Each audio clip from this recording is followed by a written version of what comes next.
Razi Hamadi. Merci, Monsieur le Président, Madame la Ministre. Concentration des aides, fin de l'éparpillement, notion d'égalité des territoires et volonté de ne pas empiler les sigles les uns sur les autres autant que l'efficacité ou l'inefficacité mesurée peut le permettre. Cependant, il y a quand même une interrogation sur le morcellement, la fragmentation que porte en lui ce seul critère du revenu.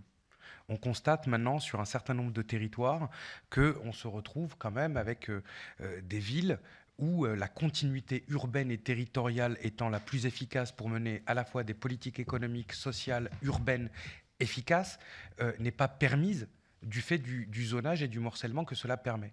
On est dans un monde complexe, on est dans un monde où les dispositifs, quel que soit leur niveau, européens, locaux, font que l'appréciation des effets sont quand même à évaluer. Est-ce que sur ce point-là, il y a quand même une évaluation, une mesure, un round, pour ainsi dire, de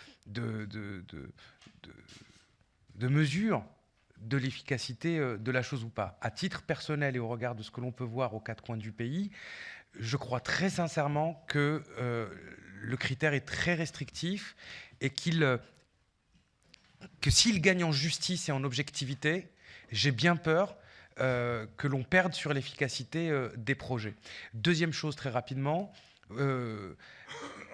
on évoque un effort, et celui-là est présent d'ailleurs dans les prévisions financières du gouvernement, comme c'était le cas dans la loi de finances 2014 et 2013, notamment au travers des enveloppes dédiées. C'est le cas aussi de ce que vous avez évoqué avec la Banque publique d'investissement. Et ça, c'est historique. Et je pense qu'on a tout intérêt, quelles que soient les sensibilités ici présentes, à communiquer, parce que aussi cet optimisme que l'on peut avoir dans nos quartiers populaires participe aussi de leur redressement et aussi de l'ensemble du pays.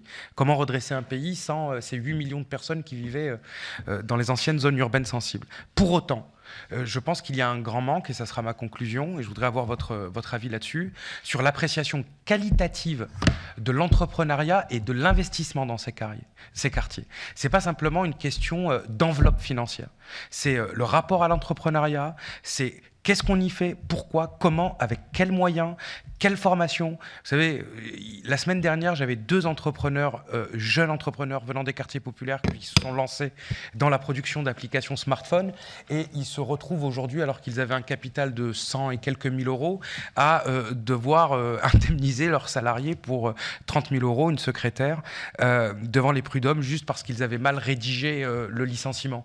Je sais que ça n'a rien à voir, je ne remets pas ici en cause le code du travail, mais il y a quand même des choses à pouvoir appréhender. C'est la même chose aussi pour l'investissement. Les contrats de partenariat public-privé, par exemple, ça ne doit pas être bon, juste et efficace seulement pour le 15e arrondissement de Paris. Ça peut l'être pour nos quartiers populaires à partir du moment où on évolue, y compris du point de vue législatif, sur la pertinence apportée et le contrôle démocratique qu'ils doivent comporter. Comme le temps de parole, hein, c'est pas toujours facile de le faire respecter à tout le monde. Hein. Philippe